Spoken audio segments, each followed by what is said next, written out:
Bonjour à toutes et à tous et bienvenue dans le 12h45. Voici les titres.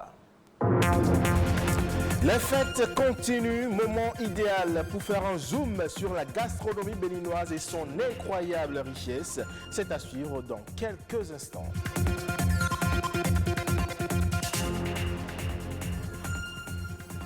Et puis, faut-il continuer avec l'utilisation de techniques d'élevage traditionnelles? Michel Babadide, ardent défenseur de ce concept, assure qu'il va permettre l'essor de l'économie villageoise et nationale. On va l'écouter dans cette édition.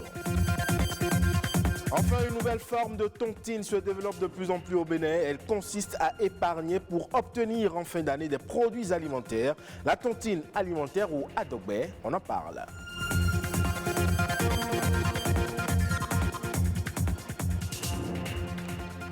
Bienvenue si vous nous rejoignez. Je l'annonçais dans les titres, les mets béninois sont justement par ces temps de fête très prisés dans les ménages. Alors que les aliments traditionnels du terroir se taillent une place de choix dans les différents menus proposés, ils peuvent également s'avérer essentiels dans le développement du tourisme, au point d'être un pilier pour la croissance économique. Suivons cet élément qui fait un zoom sur la gastronomie béninoise. C'est dans cette cuisine que Valérie, restauratrice, vit au quotidien sa passion pour l'art culinaire. Elle prend du plaisir à concocter certains délices traditionnels pour satisfaire les papilles gustatives de ses clients. Son goût pour la cuisine vient de la diversité des recettes culinaires dont regorge le Bénin, son pays. Des recettes malheureusement en voie de disparition. Il y a le yoyoé. Yoyoé, c'est un plat toujours à base de farine de maïs qui est souvent consommé à Abomey, Boycon et autres. Je n'en trouve plus souvent. Il y a le avata que beaucoup de la jeune génération ne connaît même pas ce que c'est. C'est une recette faite à base de feuilles de manioc et toujours de farine. Il y a aussi abloyoki. Il y a tellement de recettes qu'on ne trouve plus aujourd'hui facilement. Il faut aller chez sa grand-mère, il faut aller au village pour les retrouver et c'est dommage. Affectés par la disparition de ces mets, autrefois prisés par nos grands-parents, Valérie et Lorraine font partie du nombre restreint d'amoureux de l'art culinaire qui ont décidé d'offrir aux consommateurs des plats venus de toutes les régions du Bénin. Tout de suite, quand nous avons sorti notre carte pour le restaurant, beaucoup étaient étonnés de voir le nombre de plats béninois que nous avons mis sur la carte. Et c'est ça qui fait qu'ils viennent souvent, puisqu'ils ne l'ont pas ailleurs. Je fais partie quand même de ceux-là qui ont osé dire on peut faire ça dans un restaurant. Et ça a vraiment pris. C'est une initiative qui enchante les passionnés des mets locaux. C'est le cas de Herman, qui s'offre le plaisir de déguster presque tous les jours des plats typiquement béninois. Oui, là, vous me surprenez en train de manger du djongoli au poulet, un plat béninois, comme vous le voyez. Et moi, j'ai souvent du plaisir à prendre les plats béninois. Herman est aussi bien conscient que la gastronomie béninoise souffre d'un manque de visibilité. La gastronomie béninoise a une grande valeur, mais une valeur qui, malheureusement, je pense qu'elle est sous-cotée, même à l'intérieur du Bénin. Quand vous prenez une béninoise, elle peut faire facilement des pâtes alimentaires, du macaroni et tout. Vous prenez une européenne, une italienne ou bien je ne sais pas, elle ne peut pas vous faire du djongoli par exemple. Donc on manque vraiment d'une culture réelle à l'exploitation. Pour ces promotrices des mets béninois, l'espoir est toujours permis pour pérenniser les recettes de grand-mère. S'il y a quelque chose à faire, c'est de le faire au plus tôt pour que quand même cette merveille, moi je l'appelle une merveille parce que c'est passionnant, c'est très beau d'avoir ces mets-là, ces plats-là chez nous. Nous avons une richesse. C'est vrai qu'au Bénin, on fait pas mal d'efforts, c'est pas mal, mais on doit faire encore mieux. Le présenter dans de grands salons, le présenter ailleurs, je le veux. Je voudrais qu'un jour, ça je l'ai toujours dit, qu'un jour quand on me dit, est-ce que tu connais le Bénin? On va me dire, ah, le pays où on mange à Mio là. Oui, je serais vraiment ravie. L'art culinaire fait partie intégrante de la culture d'un pays. Ne pas le promouvoir, c'est renoncer à son identité.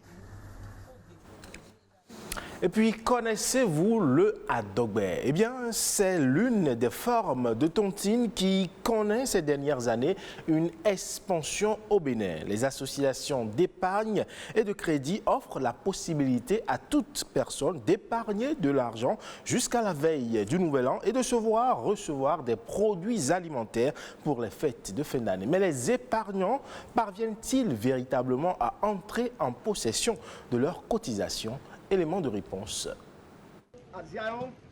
Épargner de l'argent pour l'utiliser en période de fête de fin d'année, c'est l'objectif de Adogbe. Ici, des épargnants en attente de percevoir l'argent épargné. Malheureusement pour Bertrand, un épargnant, le tontiné n'a pas tenu ses engagements. Je fais Adogbe pour prévenir les besoins de fin d'année. Ce qu'on nous a promis, nous ne les avons pas obtenus. L'échéance qu'on nous a donnée pour les obtenir, l'échéance est venue, nous n'avons rien obtenu. Même si, tout comme Bertrand, nombreux sont les épargnants qui ont fait cette triste expérience, il en existe bien d'autres qui parviennent à percevoir leur part des mains de leur tontinier. Adogbe que je fais me réduit beaucoup les soucis de fin d'année. Je suis dans ma deuxième année, je suis satisfait. Et je vous assure que c'est une bonne chose. Adogbe est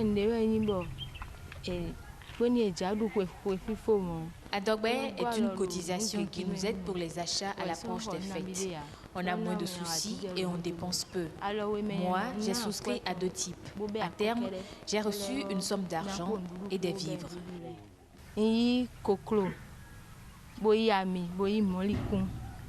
Des sacs de riz, des bidons d'huile et bien d'autres sont remis aux adhérents selon les thèmes du contrat. Il y a 2 aspects au niveau du Adogbe.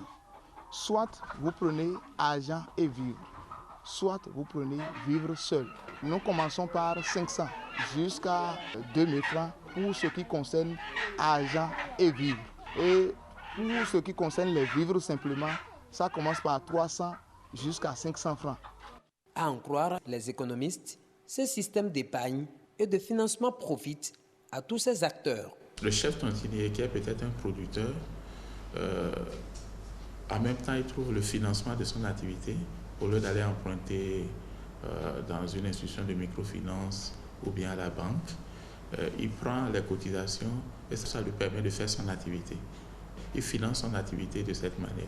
Deuxième chose, il a aussi un marché pour son activité.